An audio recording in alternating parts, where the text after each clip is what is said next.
You know what time that is?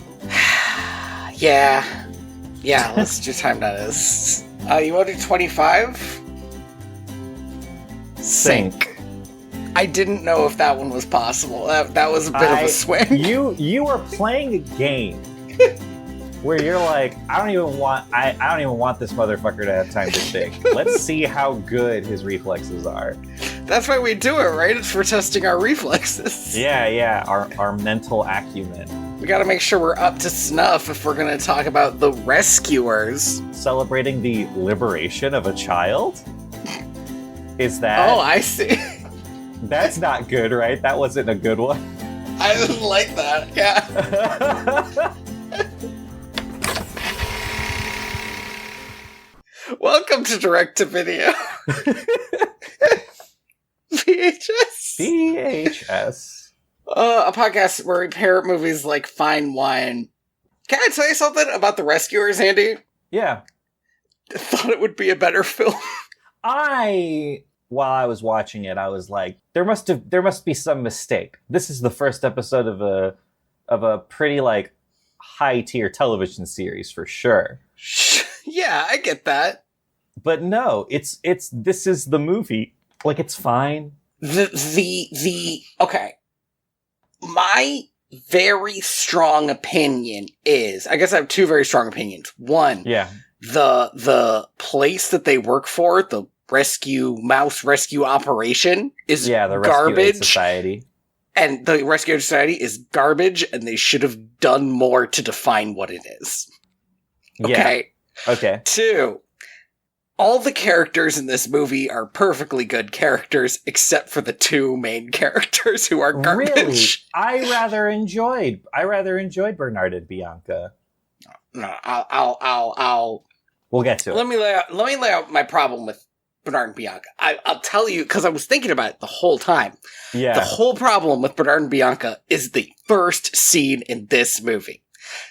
If the first scene of this movie didn't happen, Bernard and Bianca would be fine, because they would just be partners who are working on this. But this first scene happens where it establishes that Bernard is supposed to be a bumbling idiot, and Bianca is supposed to be something other than just girl, because that's what she is for most of the movie. Correct, that is correct. I thought that your problem was going to be that they seemed to be more interested in their weird, burgeoning romance than in saving this child. Andy, that's my biggest problem. It was okay. We have to talk about the actual scene, because it has almost all of my problems with the movie in that scene. Yeah.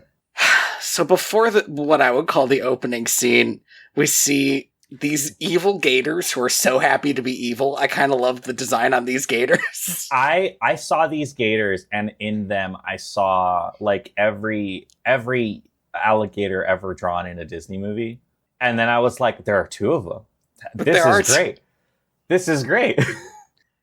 And this little girl throws a bottle off a ship, and it goes somewhere. Then we get a series of lovely still landscapes, which I like for the opening of an animated film.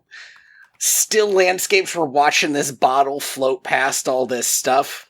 Great. Yeah, it's all right. It went on a bit. It did. Okay, it did. It for sure. I was like, wow, this is like a really sad, kind of haunting song.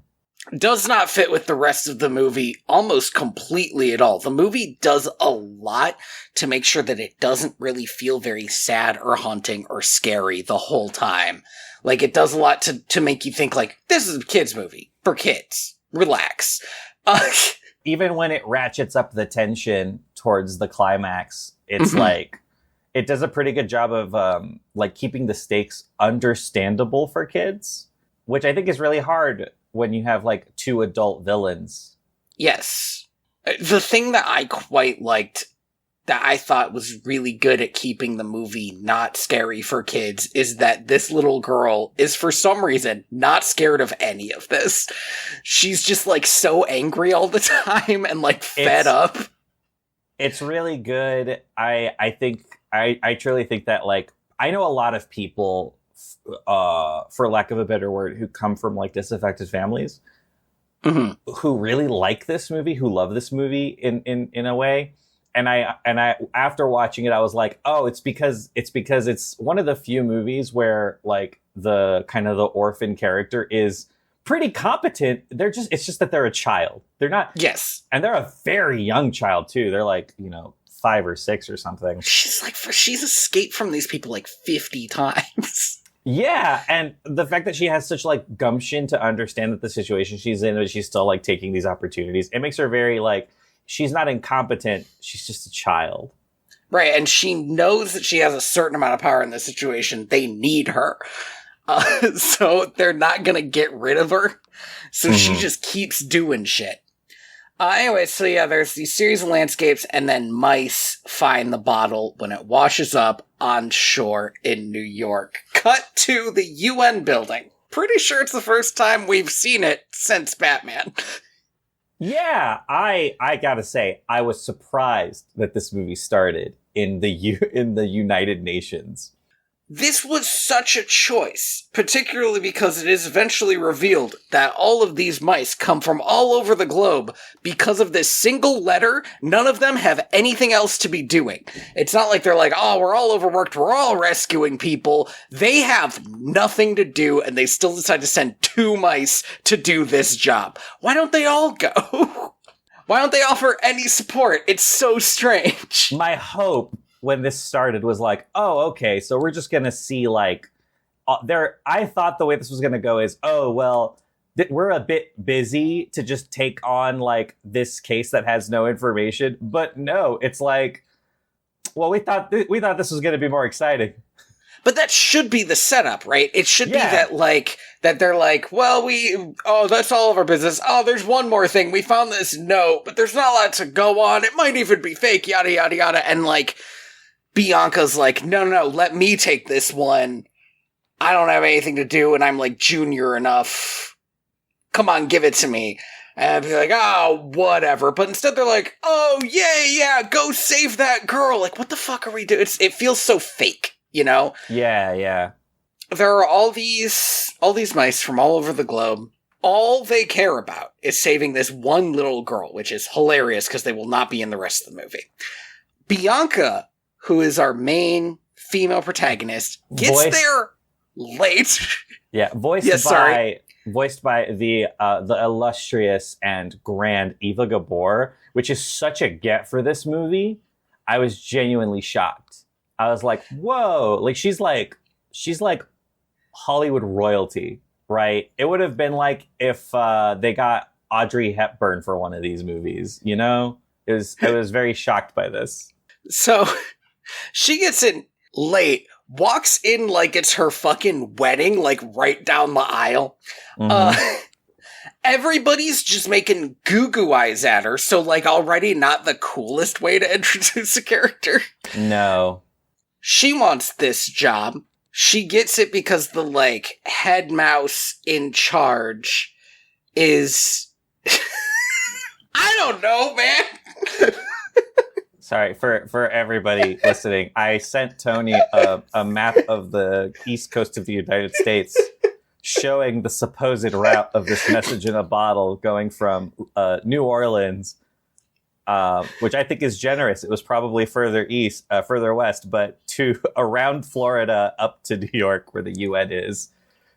It is because she lived in New York, right? So it's wild. Yeah. She sent this letter addressed to her old orphanage, and it got pretty close. Like, not bad, kid. So everyone's making goo-goo eyes at Miss Bianca. Everyone's making goo-goo eyes at Bianca. Everyone's making goo-goo eyes at her. Bernard comes in to get the message out of the bottle. They haven't even read the message. When they called this meeting, all they knew is that they found a bottle. Okay? Like, they called people from all over the globe. They get it out. They read about this little girl. Bianca's so moved. She wants this job. The head guy gives it to her because it's a new age and women can do jobs now. This is literally how we're starting this movie. It is 1977. It is way too late to be behaving like this. Bernard says this sexist shit about how, like, she's a lady, so she shouldn't do this job because it could be dangerous. Correct. And Bianca's response to this is to request that he goes with her. Now, I'll tell you this. As I was watching this movie, I convinced myself that there was a little bit more depth here, and that she knew somebody was going to be assigned to her, so she requested Bernard, who's literally a janitor, as, like, the lowest guy here, so that nobody could say, like, oh, well, she only got it done because she was with this guy. Yeah. That's not what's happening. She's just horny for this dude who made a sexist remark at her. I also put a little bit more effort into what was happening here, because I thought, oh, she knows that this guy's a coward as well as being sexist. So she was like, all right then, coward, you're coming with me. We'll see how dangerous it is together, you piece of shit. But no, you're right. She is just this Mario-looking motherfucker. She's all Princess Peached out. It's completely accurate. Anyway, this meeting could have been an email. Like, well, yeah, it could. Yes, it could have been a series of telegrams. It could have been anything. This did not. Nobody needed to actually be here for this. This didn't need to happen. We could have had more of like a James Bond setup, which I think would have been a lot more fun. Of like, kind of like secret agent mice, and they get like the let me tell you a little bit about the production of this film, because this film was in production for like on and off in production for like a decade, a decade and a half, because the book The Rescuers came out in 1959. It had a sequel called Miss Bianca, came out in 1962, and Walt Disney immediately was like, let's do an animated film about this. Walt Disney was like, mice in a book? I love it. Yeah. But in the original book, the mice are part of a society called now I have to read this because it's so insane. The Prisoners' Aid Society. Okay. They make prisoners all around the world's lives a little bit easier to deal with. Okay. So the original story was a Norwegian poet who was unfairly imprisoned in Siberia, and that they had to save him. They then changed it to Cuba. And then Walt Disney was like, this is a little too political for a kid's film. Okay. I mean, I gotta say something important, which is that I was grinning the whole time. I was fascinated by this background. The idea of changing it to Cuba is literally insane, unless you just want people to really think about Cuba. Yeah. In 1977. Yeah, correct. So Walt Disney was like, this is a bit much for a kid's movie. Why don't we come back to it later? They went through so many revisions. At some point, they were going to save Richard of Lionheart in the Middle Ages. Amazing. Penguin, a captured polar bear. But then, what would the animals tell about Robin Hood? Correct. Richard the Lionheart was saved. That's true. Sorry, continue. Penguin, polar bear. It was during Robin Hood that Wolfgang Reitherman, was like read another one of the books, and he was like, "Why don't we just have him save a little girl from an evil woman who wants a diamond?" That's pretty good. From a low rank Cruella de Vil, like. Yeah. Why don't we just do that? Oh man, let me tell you, it's been a while since I've been able to get such a deep dive into the production of a Disney film. I'm so excited. All right. So this obviously comes out during that era, like the kind of the scratchy era of Disney, right? Which, you're either here for it or you're not. But one of the big things about this movie was that they wanted to make it on the cheap. Like they wanted to start doing kind of like A pictures and B pictures, with like the A pictures being bigger budget, more grand and having the veterans on it. And I then see. B Pictures, which would be kind of like an off project for some of the veterans to take a break, but also get the new guys up and running. So like, there are a lot of big names who worked on this movie. Don Bluth, obviously, this was his first movie where he was an animation director. Milt Kahl was running around doing stuff in this movie. Like, a lot of guys who would go on to like be a big name in the 90s, like, started here at this movie. And it does not show. Right? Like, I hate to say it, but this is one of the, I don't want to say ugly, because it's not an ugly movie, but like you could feel that it was made on a low budget. Right. I mean, it still has like a sort of polishedness of a Disney movie. But yeah, it doesn't wow you like some of the other animation from around this era. I mean, for one thing, as I said, we have what is essentially a low-rent Cruella de Vil. She does Cruella de Vil stuff kind of a lot, but that makes you think of a movie that is like one of the best animated movies in history. 101 Dalmatians does look unfinished, you know? It like, it has, you can see sketches on it. Yeah. And it's partially because of that it looks like such a good movie. No, yeah, it has a kind of and also there's a lot of moments in that movie that, like, if you really think about them, are kind of an animation wonder, like when they cover themselves in soot, and you have to think about the nightmare that must have been. Speaking of Cruella de Vil, so they were originally going to make this character, the villain of this movie, just Cruella de Vil again. Like literally. That is buck wild insane, but I would be actually so here for it if Cruella was just, like, also doing this. Yeah. It would be nuts. She's rich. That's like one of the things about Cruella de Vil. Exactly. Well, maybe after the puppy fiasco, she was like taken for all she was worth. Perhaps. You know, Roger and Anita were like, we're suing this woman for so much, but otherwise we can't afford having all these dogs. She pays puppy child support. Yeah. The only reason that didn't happen is because Milt Kahl, who was supposed to be in charge of animating the villain, was like, absolutely not. We have to do a new character. I cannot compete with Mark Davis's work on her.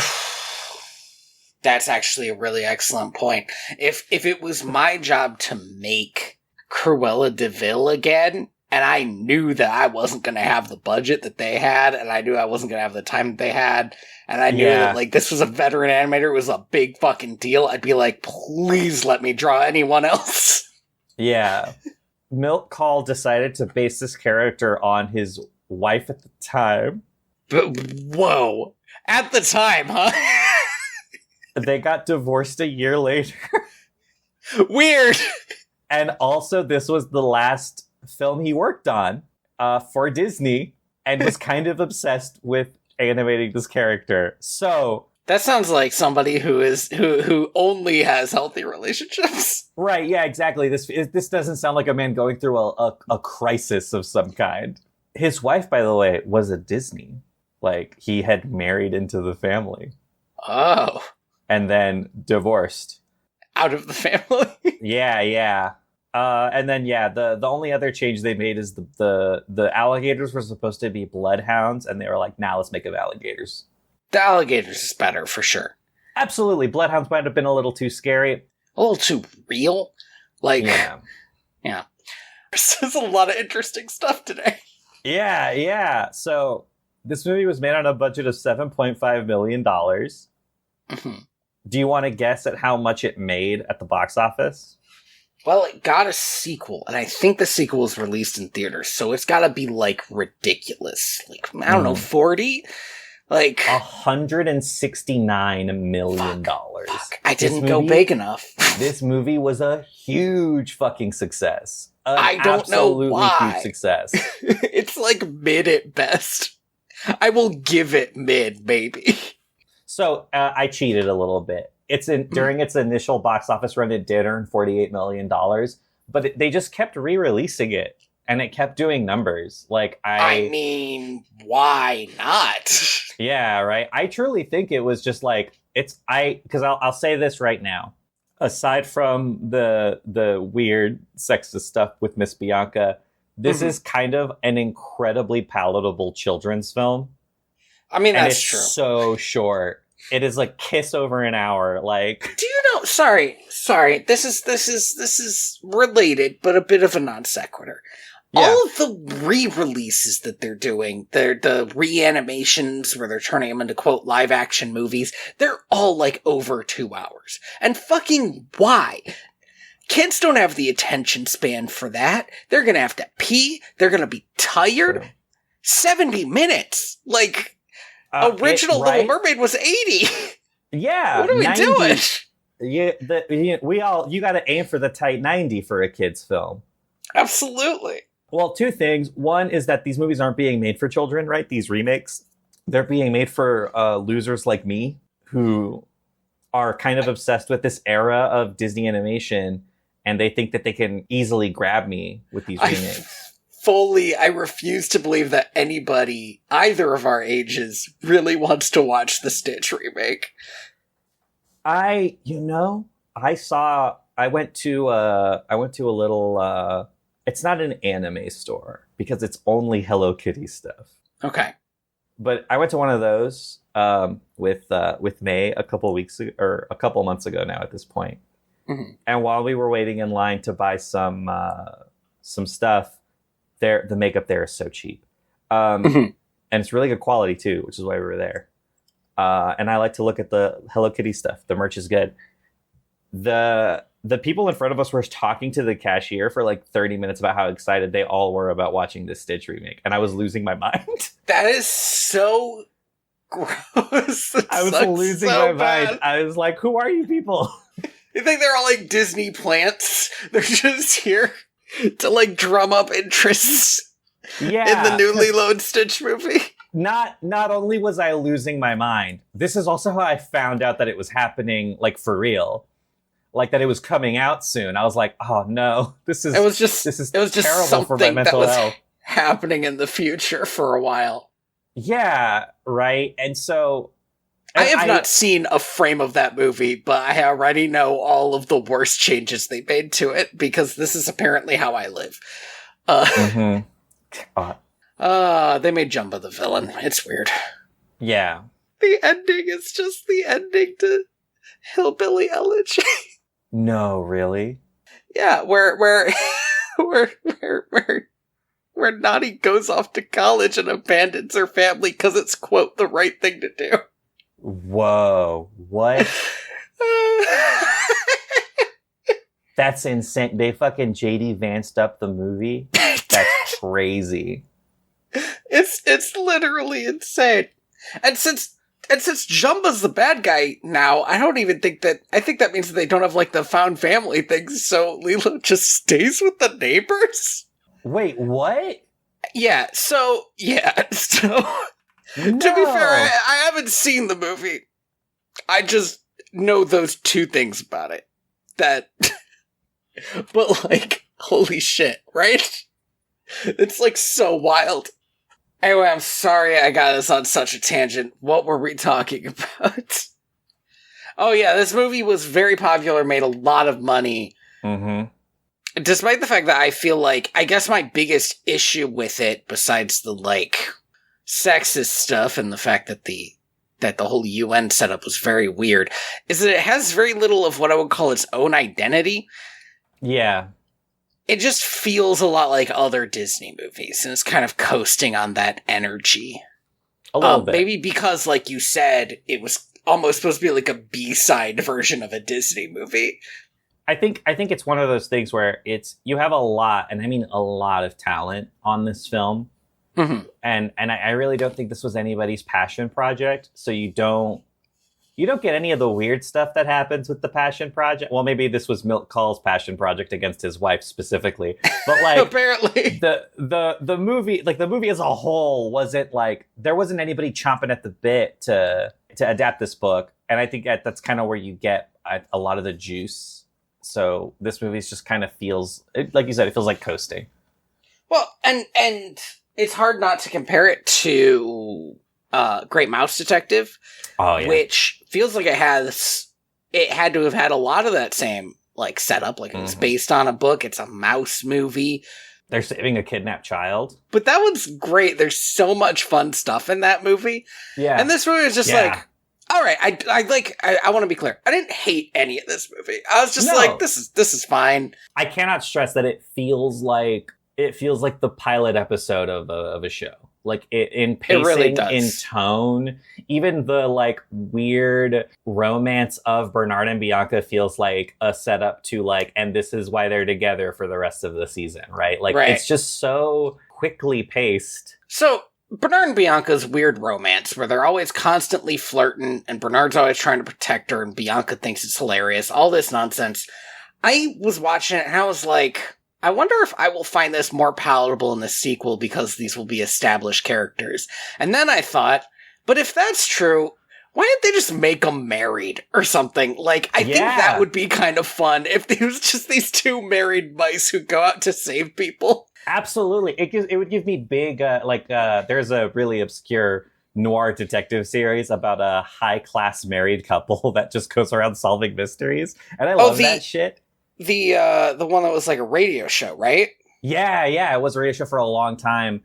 Here's the thing, I don't think I've ever heard any of it. I've only heard a spoof version of it where Paul F. Tompkins is the husband. I can't remember who's the other one. Janet Varney, maybe? Somebody kind of big. Anyway. That's really good. That's really good. That's a really good choice. So this is the book's called The Thin Man. It's by Dashiell Hammett. Fantastic book. He's also the guy who wrote The Maltese Falcon. Like he basically established hard-boiled detective fiction. He like made noir. Yeah. Unintentionally.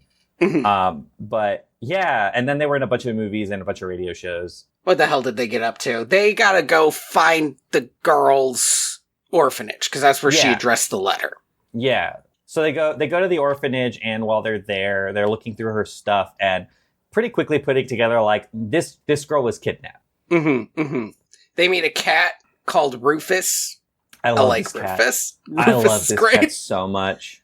Rufus does something important, though. He's like an old cat. He's got a bit of a drawl. He's telling these mice about this kid that he loves so much, who disappeared one day. And in the flashback tells us something very important that is not explained, but it is established. Yes. That Penny, this small child, can understand animals. She just can. She just can. She appears to be the only human who can. This is not a plot point. It just makes it so that they can talk to her later. Correct. I think it's one of those things, it's just the innocence of childhood. But honestly, they could talk to children. Wouldn't it be crazy if that was the plot point? If the fact that this child could talk to animals was like an integral part of the plot? Like the whole point? Yeah. And they were like, you know what we could do with this? Go gambling. Yeah, and you know what else we could do is what if we made the child weirdly animated? Yeah. And we kind of like gave her a shitty stepdad who was also a dog. A dog, yeah. So I can see All Dogs Go to Heaven coming out of this movie, right? Like, this is one of Don Bluth's last films. Absolutely. Do you know how many times I've been, like, reading a book, and I've thought to myself, I want to write this story, but almost completely different. Like, with the setup like this, but I'm going to do it totally different than how they did it. Don Bluth clearly did that with All Dogs Go to Heaven. Like, he worked on this, and he was like, I wish I could do my version, which is so much weirder. Yeah, and here's the thing: is All Dogs Go to Heaven is a terrible movie, but it made this movie more fascinating for me as I kept watching it. Rufus has half moon spectacles and a big old mustache. Also, amazing. His design is great. He's so good. He tells them that there was this crazy lady who kept trying to lure Penny into her car. The weirdest thing about Rufus was he was like, but Penny wouldn't go with her. Like, she fucking disappeared, man. Look for clues. Yeah. The cat keeps jumping on my computer. I'm gonna kick her out. Yeah. Gotta put those half moon spectacles on her. Age her by 1,000 years. Age her by 1,000 years, yeah.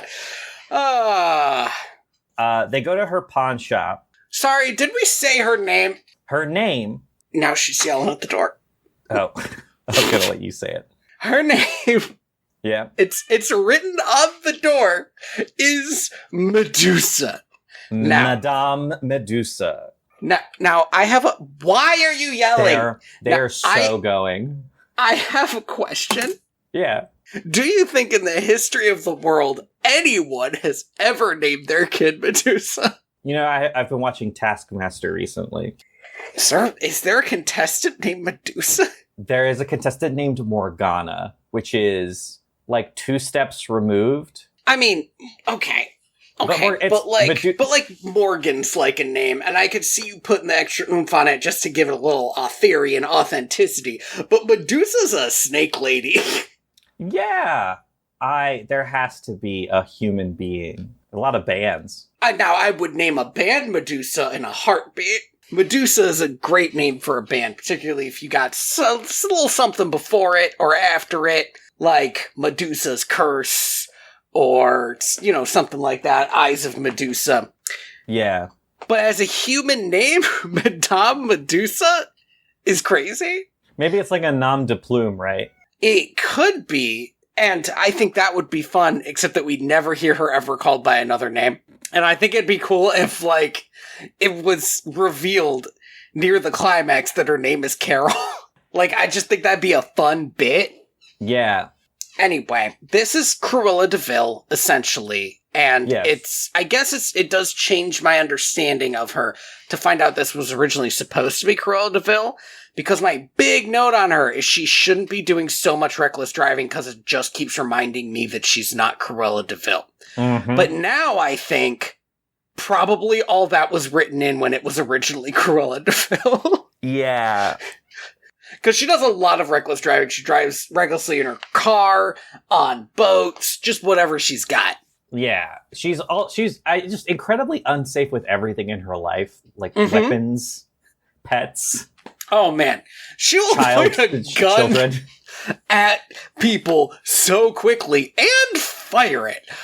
It's why she shoots her own alligators. Yeah, it's bananas. While trying to kill a mouse. Like, that's crazy. Yeah, Bernard and Bianca go to her pawn shop. While they're there, gets on a phone call with her assistant, Mr. Snoops. So I was never super clear what their relationship is. He appears to be kind of a hired goon, except Correct. He doesn't have goon energy. This guy's an accountant.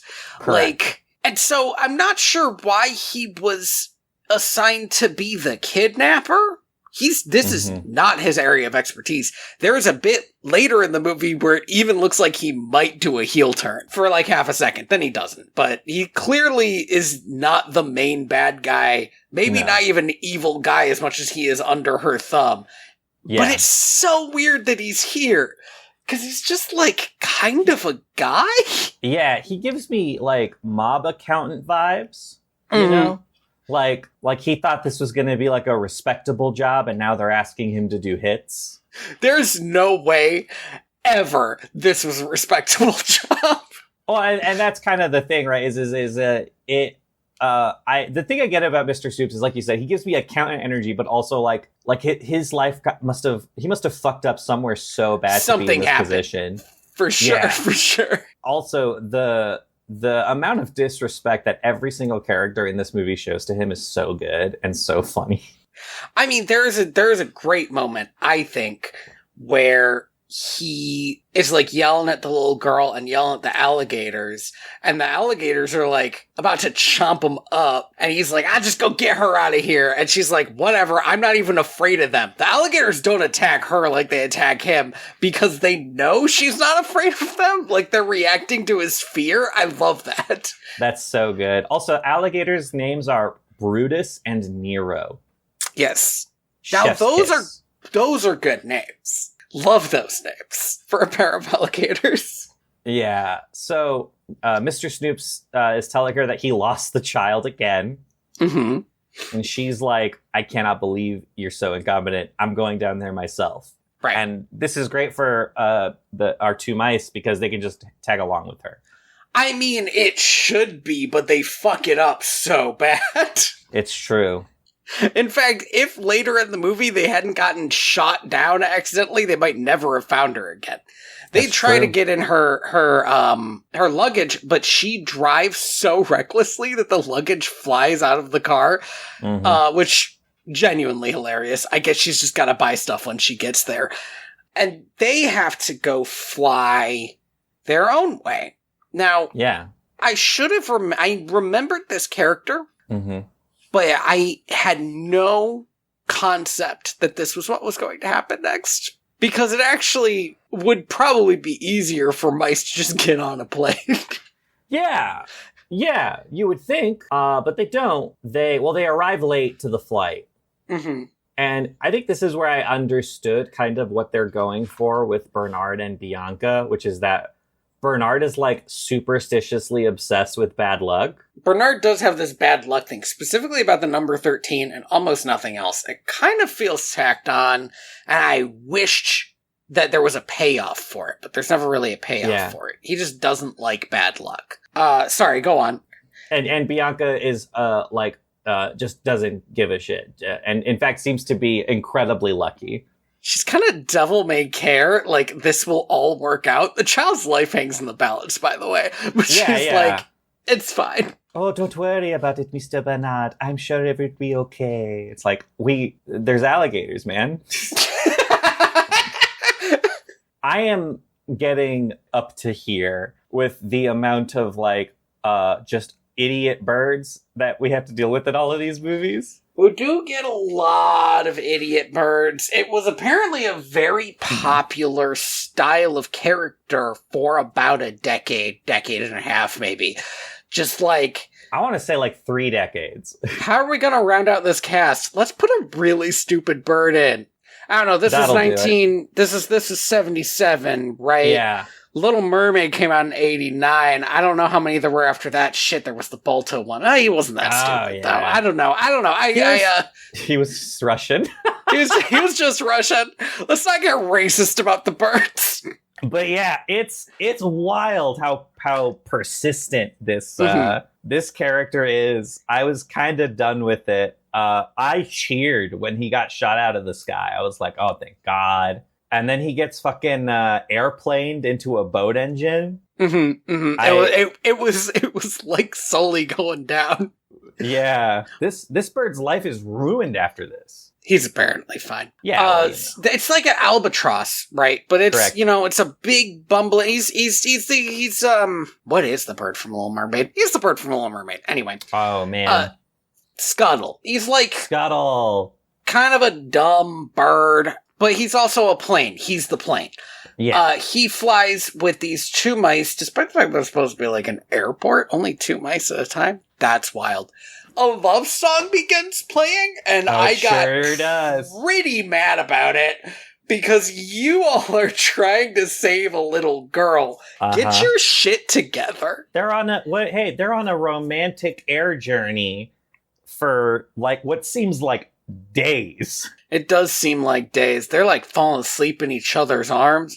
I'm sick of it. I genuinely loved this, but you're right. It doesn't belong in this movie, but I'm just a sucker for two characters falling in love. If they could fall in love in not a normal situation. I'm okay with people falling in love in abnormal situations. I guess my issue is partially that I saw no reason that these two should be as into each other as they were. No. Here's what I felt like it should have been. I felt like it was trying to be from the beginning of the movie. There is a type of character where you have kind of a bumbling guy who is put in the middle of a huge problem, and he is teamed up with a girl who knows a lot more about it and should be doing it herself, right? Mm-hmm. This is the Lego Movie, or Ant-Man, or third one that I can't really think of right now.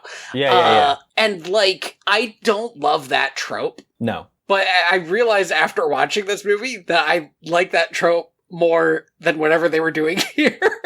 Yeah, because at least it gives the impression of some depth to the characters. Yeah, these characters are very flat. Bianca is not incompetent. She, like you said, she's just kind of devil may care. And that's it. That's her whole character. And there's a bit later where they get the alligators start hanging out. It's because they smell her perfume, and I was like, the fuck is she wearing perfume? She's on like a secret mission. This is so weird. The only reason she's wearing perfume is because she's a girl. Like, that's it. And I was like, I just feel like they could have taken a second step. Not just a girl, a French girl. Is she French? I could not remember where she was from. I am pretty sure that she is. Oh, she's Hungarian, which is like German French. Anyway, I had that issue with it, right? Yeah, and so when they start falling in love, I was like, I don't know, guys. I don't think there's anything here yet. This doesn't feel very earned, but we get the song. We get them like nuzzling up to each other. Mm-hmm. Meanwhile, Penny escapes again. Yeah, she's hiding out in the bayou. So we haven't established this, they're on like this old half-sunken boat. And we have Mr. Snoops, we have the two gators, Brutus and Nero, and Madame Medusa has shown up within the past day sometime, right? She sends the gators after her, she goes out on a speedboat to look for her, and Snoops, this is his one, frankly, weird thing, is gonna send up flares. Flares in this movie just means fireworks. They're just fireworks. Because it's New Orleans, baby. It's New Orleans. So he's shooting all these fireworks off. I don't even really remember why. As signals, I suppose. But he hits the albatross out of the air. They all come in for a crash landing. That was a really lucky shot because now they know that, like, if you were to fireworks or there's this lady's on a boat, like all this shit, they could just go find her again, which is great because they did lose her in New York, which is pretty far away from New Orleans, as established by this handy map. I would have to look into the currents around the coast of America. By the by, it seems unlikely that's how it would work. I don't think, no, it's not. It simply would not happen. It simply wouldn't happen. So they come crashing down. Sorry, side note, Penny does know which gator is which. And I really enjoy that. Because one of them has her and one of them has her teddy bear. And she gets so mad. She's like, get off of him. And she scolds specifically the gator that is holding the bear. Love it. Yeah. Don't you dare get him wet. It was at this point when they were putting so much emphasis on how much she cared about this bear that I was like, ahaha, I know what this movie's doing. She already has the secret diamond and she put it in the bear. That's not what happened. The diamond ends up in the bear for no reason at all, as far as I can tell, later in the movie. Correct. Meanwhile, the mice end up crash landing with what is this character? What style of creature are these all? They're muskrats. Muskrats, yes.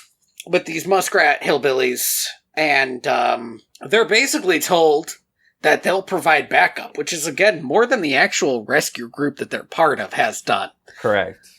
Because these muskrat hillbillies and the turtles and everybody else here does not like this Madame Medusa and wants her out of their swamp. Hate her. They hate her. And it's like, why haven't you guys done anything about this sooner? You didn't need these mice to do something. Apparently they did, Andy. I don't know. Yeah, it would make more sense if they were like, but we're too scared of the alligators. You gotta take care of them first. Yeah. That would be reasonable. That would be reasonable. But they don't. Not a lot said about, like, motivation in this movie. But yeah, everybody's just kind of moving at their own pace, right? Yeah. So Bianca and Bernard, with the help of a little dragonfly who gets way more screen time than I thought he would. He says dragonfly is like the third protagonist. I was like, oh, this is cute. The dragonfly's a motorboat. That's fun. And then, God, we spend like 3 whole scenes with this guy. Yeah, this dragonfly gets to be very important. Evan Rude, yeah. This dragonfly almost dies, and it's not even, like, the fault of the bad guys. There are just bats around, and it made me think, like, wow, this is a sentient dragonfly that's about to get eaten by regular animal bats. Right, just by vicious vampire bats or whatever. It sucks. These bats look like something out of fucking Scooby-Doo. They got glowing red eyes and shit. Mm-hmm. they break into the Medusa's boat, and they find out, breaking in is such a strong term, but they find out basically that what they're doing is they're forcing Penny into like a tiny, I don't even know how to describe this, like a geyser, sort of. I think it was maybe like a well at some point or something. It's a little hole that underneath it, it turns out there is a pirate trove, and when the tide shifts, it all fills up with water. Mm-hmm. So they gotta stick her in there, but there's what seems like a really small amount of time before the tide comes in and fills it back up. Yeah. I don't know why that would be. Possibly that's something that could happen, but it doesn't make a lot of sense to me. If this cave is connected to the ocean, it absolutely is possible. No, what I mean is that, like, shouldn't it be like 7 hours though? Like, the tide doesn't happen this quickly, but maybe there's like that's fair. I don't know if there is a way for tides to shift that would leave stuff uncovered for like half an hour. Maybe there is. It's not important. No. You just have to accept that that's how it works. Yeah, so they're sticking this kid in the pit, and they fucking tell the kid, don't worry, we won't get you back in the pit. We basically get a hard cut to back in the pit in a second.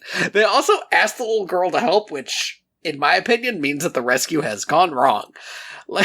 Yeah. Well, the Penny, very obviously, is like, you guys couldn't bring anybody bigger? Like, the police? This was the most reasonable thing she could have said, and they were kind of like, nah, it's just us. And you, I guess? Do you want to help? Like, fucking thanks, guys. You've been doing a good job so far. We're just here to give you that extra oomph. There is a scene that, it's not very important, but I did really enjoy it. There is a scene where the alligators go on like a sort of Tom and Jerry style, we're gonna kill these mice. Correct. Spree. And it's a lot of fun. These alligators are so much smarter than literally everyone else in the movie. They know how to play the organ so the mice get shot out of it and they can catch them out of the air. Amazing. That whole chase sequence is really good. Mm-hmm. I compare it to Tom and Jerry, but Tom and Jerry has some lame-ass chase sequences. It's better than a Tom and Jerry chase sequence. Yeah, higher quality, right? Imagine a Tom and Jerry chase sequence with the finesse and animation panache of a Disney film. Yeah, they rendezvous with Penny, they hide in her pocket. We kind of smash cut to them being put in the pit. So my understanding is that this happened because they didn't get the backup they wanted in time, because that poor little dragonfly got stuck in the bottle. That's right. But it still felt like so weird and out there that they were like, don't worry, Penny, you're not going back into that pit. And they're like, we're all going back into the pit. Like, okay. Don't worry, Penny. We're going into the pit with you. It's a lesser promise, right? Now you're imprisoned with me, is what you're saying. So now they're in this underground, like, cavern filled with treasure, and Medusa should be happy with the amount of treasure she's got, because she's got a lot. I love the moment where they're like, well, there are all these gems here, and Penny's like, those are all useless. She doesn't want any of them. But I got the impression that she never went up with them. But Medusa has a bunch of gems that she brought. Oh, okay. So Medusa, wow, that's crazy then. She just wants the diamond, because she knows that the Devil's Eye, she knows the Devil's Eye's down there. And it's like it's like a $6 million diamond. Now, I think it's weird that she would be so honed in on it, because she already owns a pawn shop and she's got a bunch of gems. She's got to have the connections to sell those. Like, she can make a lot of money, even if not 6 million at once. It's probably, but it could be 6 million eventually. Oh yeah, I don't know what the going rate for gems is. I'm not that kind of guy, but like, yeah, that's a lot. It was a lot of gems. Not a big gem guy.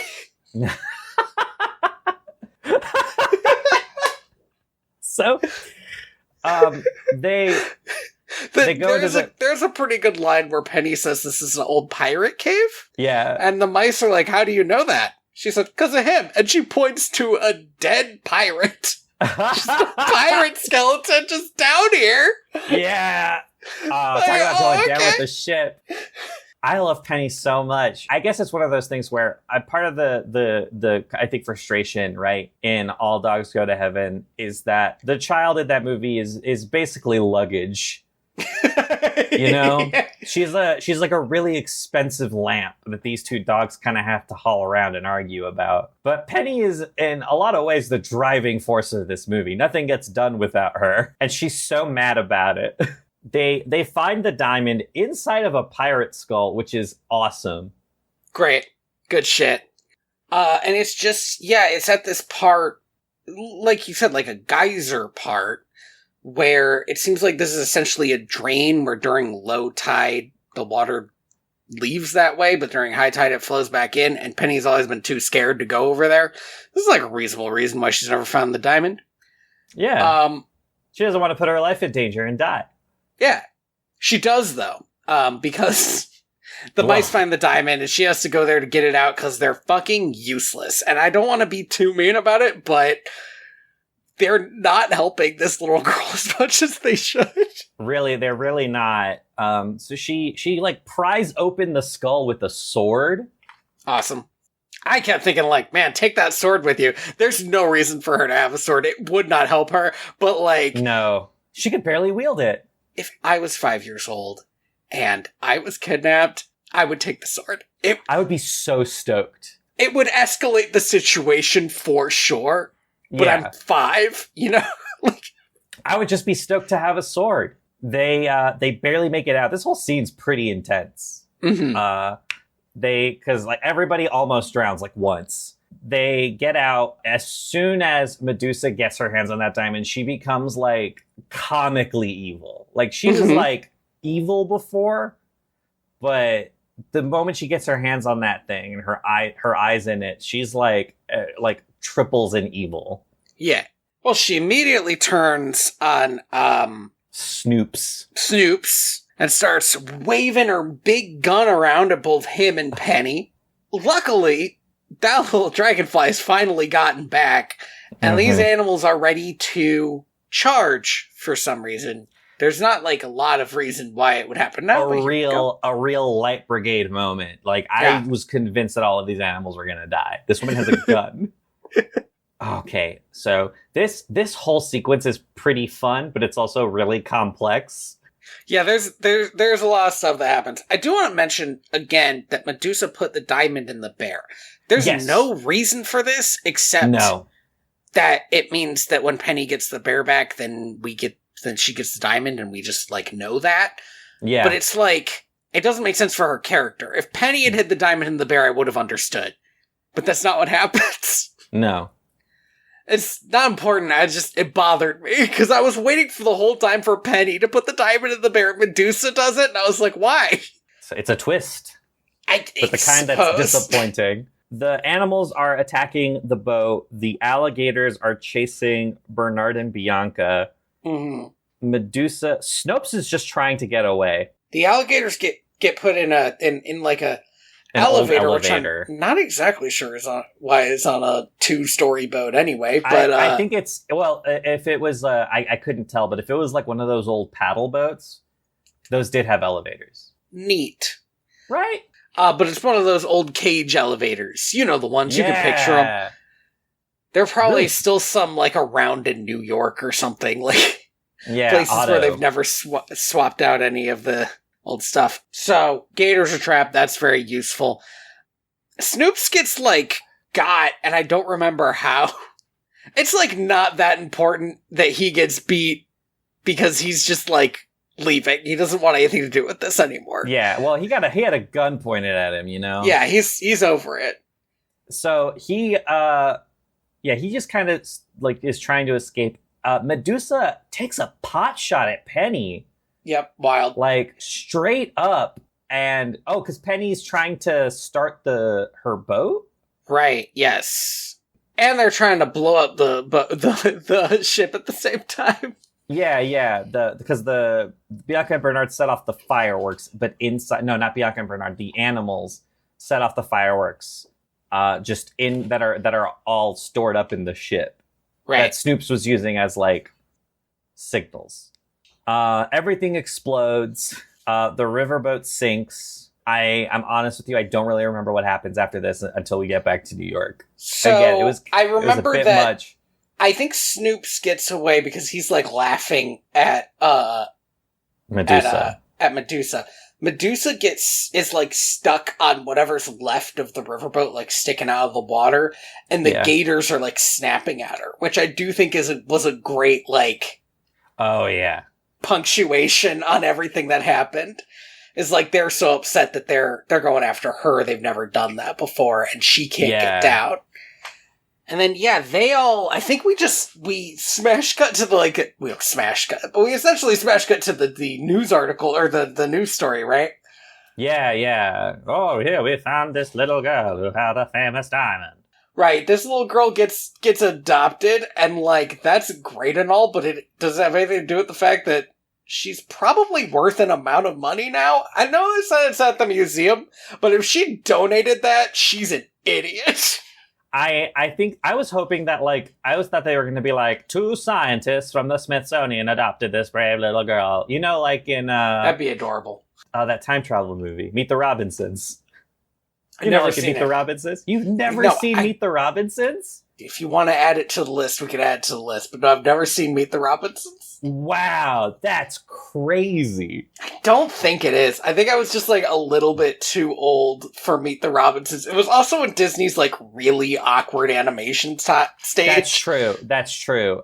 Where it was if you want to watch this or you want to watch Chicken Little. Well, neither very much.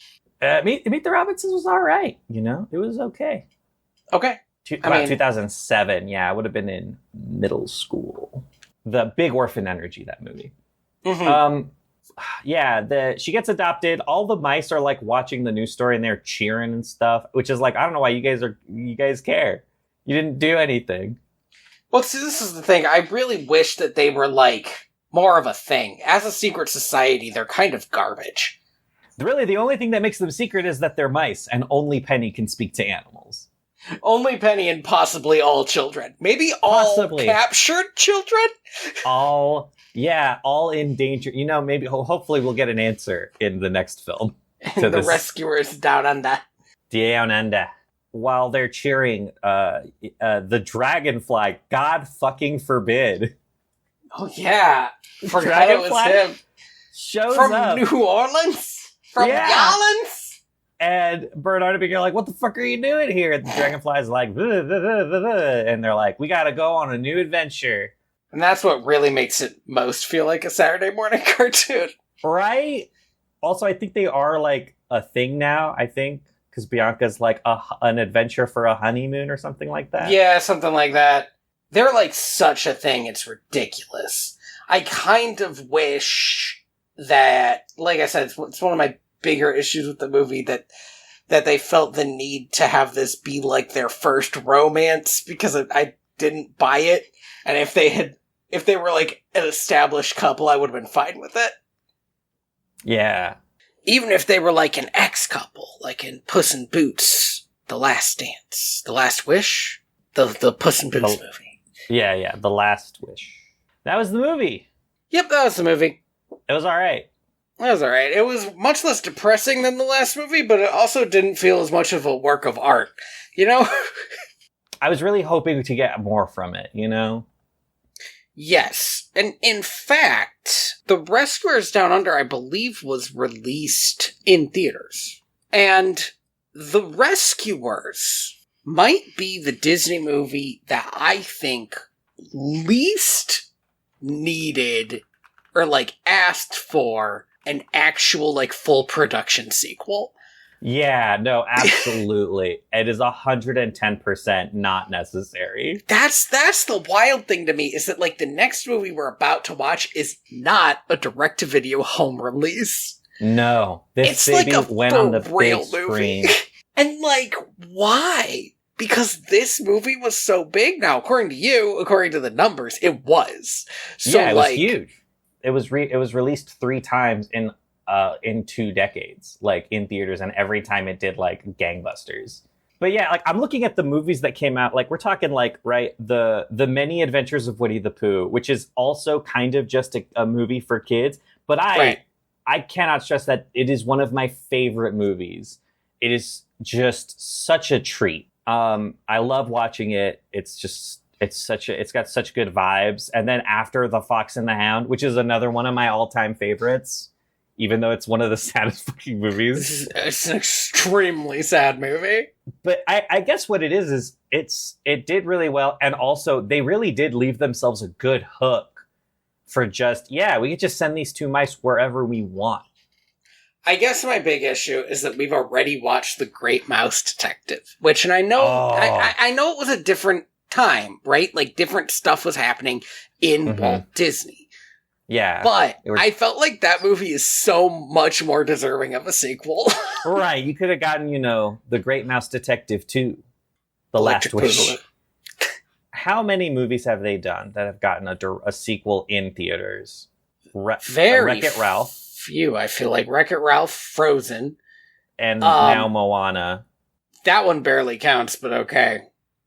And then Zootopia is getting a second one. Oh, yeah, it is. You know that Moana 2 was originally supposed to be a TV show, right? I did not know that. Yeah. Okay, so I saw some animation people talking about it because what they did is the Canadian animation studio was doing it and they canceled the TV show and then turned it into a movie. So those people, because their TV show was canceled, did not get royalties on it. What? Despite the fact that what they then did was release a movie that made a bunch of money. That's crazy. Hey, that is crazy. That fucking sucks so bad. That sucks so bad. It's really gross and awful. And also the movie itself, to my understanding, and to see it, wasn't very good because it was like 3 episodes of a TV show sewn together. Yeah. I would imagine the pacing would be bad. Would just feel really weird. Yeah, I know that Disney's in a real pickle right now because they've... this really adds a lot. So Andor season 2 just came out. I haven't seen it. But there was an interview with the lead director who talked about the fact that, part of the reason why the production for that movie was so crazy wasn't because of the strike, the actor's strike, but because Disney didn't want to shell out the money to make it a proper, big budget Star Wars property. They wanted to cheap out on it. That's so weird. Andor's the only Star Wars thing I see people talking positively about. Correct. So he fought with them about that. He did eventually get the money, but the reason they gave him for not wanting to shell out was streaming is dead. What a buck wild thing to say. Correct. Then stop moving everything to streaming. What are you doing? Right. So it tells me that they're realizing that their Disney Plus's adventure has gotten to the point where it is now losing money. And so they're like, well, all this stuff that we were making for Disney Plus, we could just push it to theaters now. And Moana 2 seems to be the first casualty of that. I mean, I would argue that the Lilo and Stitch live action movie really feels like something that should have been on Disney Plus. Well, I mean, yeah, it would have been, right? Because the fucking live action Peter Pan came out on Disney Plus, and so did the live action Lady of the Tramp. Mm-hmm.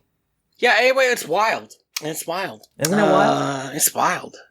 That was The Rescuers. We got off on a bit of a tangent of Disney is bad, but we both already knew that. Thank you for listening to Direct to Video. VHS. VHS. I have been your host, Tony Robusto. I've been your host, Andy Reyes.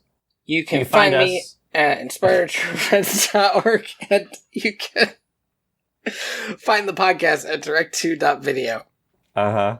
You can find me on YouTube at Ethical Games Journalism, where we are currently playing through every Wii game in release order. As I mentioned, I don't know if it's going to be the episode, but my life has been a nightmare. So we'll be getting back to that probably this weekend. But that sounds nice. Yeah, we are currently playing through Legend of Zelda Twilight Princess, a game that I hated when I played it as a kid, but May loved. So, we'll see how that goes. Great. Love that powerful energy. Thank you to Scott Buckley for Homeward. And go ahead and leave us a 5-star review because I'm fucking tired. And I deserve it. We deserve it.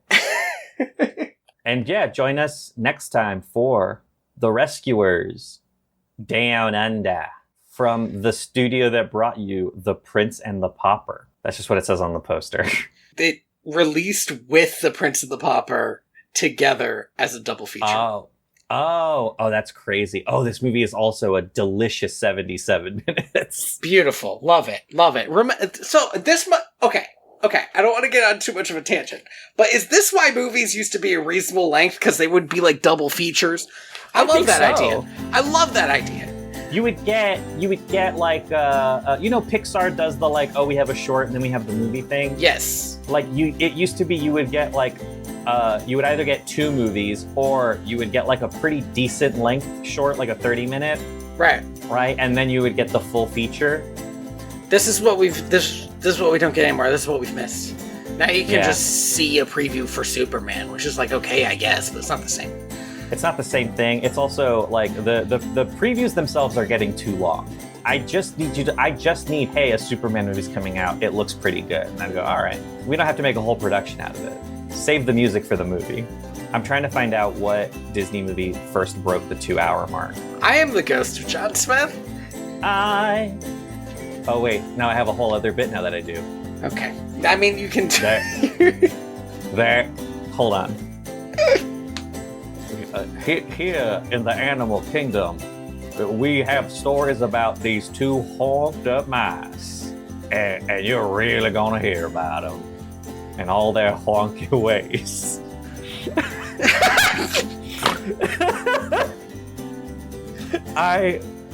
I'm losing it, man. Oh, it peaked my audio really bad.